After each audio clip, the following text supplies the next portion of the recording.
Saint Augustine strongly believes in the goodness of marriage, since marriage is a part of God's overall plan for humankind. He distinguished the goods of marriage into three goods, namely the bonum proles or procreation, fides or fidelity, and sacramentum or sacrament. I am Gracielle and Legada. I am Alessandra Patricia Margreat P. Lobos. I am Gracielle Aundrea J. Macni. And I am Paula Justine Mandrilla. We are the Group 7 of 1APH, presenting to you the good of marriage according to Saint Augustine.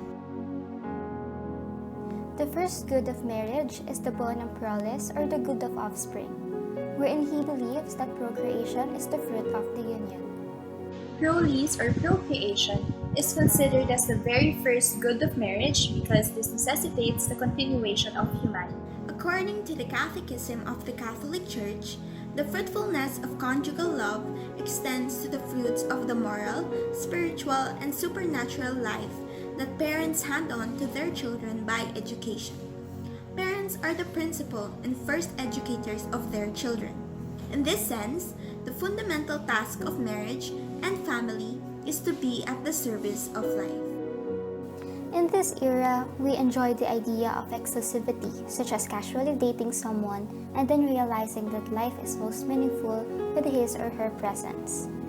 There is this sudden urge and even signs from above that focusing on that one particular person is the beginning of a lifetime well spent.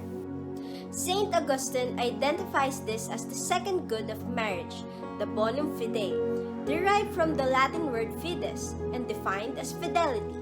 The good of fidelity refers to the commitment to a faithful and exclusive love in a marital relationship. There exists fidelity so as to refrain from committing adultery as well as to offer mutual service towards one another. The seventh commandment says that, "Thou shalt not commit adultery." He upholds the teachings of St. Paul and wrote, "Furthermore, in performing their duty to each other, husband and wife have a duty of fidelity to each other, whereas this duty of fidelity includes a positive engagement in sexual relations, not for the mere purpose of life procreation, but for sexual satisfaction." According to the Catechism for Filipino Catholics, marriage and family are founded and given life by love, in order to live with the fidelity, the reality of communion. Without love, the family cannot live, grow, and perfect itself as a community of persons. It is also stated in the Catechism of the Catholic Church that, by its very nature, conjugal love requires the inviolable fidelity of the spouses. This is the consequence of the gift of themselves which they make to each other. Love seeks to be definitive.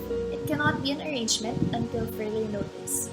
The intimate union of marriage as a mutual giving of two persons and the good of the children demand total fidelity from the spouses and require an unbreakable union between them. The third good of marriage, as listed by Augustine, is sacramentum. The Catechism defines sacramentum generically as the visible sign of the hidden reality.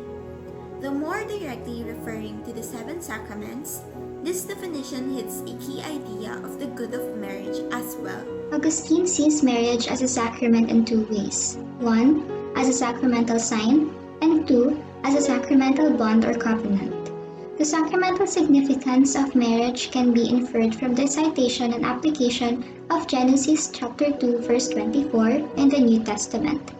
Therefore, a man shall leave his father and his mother and hold fast to his wife, and they shall become one flesh.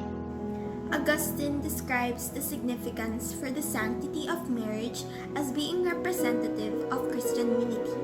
Even more than a simple sign of unity with God, Augustine shows marriage as a glimpse of the perpetual union that Christ has to His Church. From this sacramental understanding, one can see how it would be important that marriage be both monogamous and permanent until death.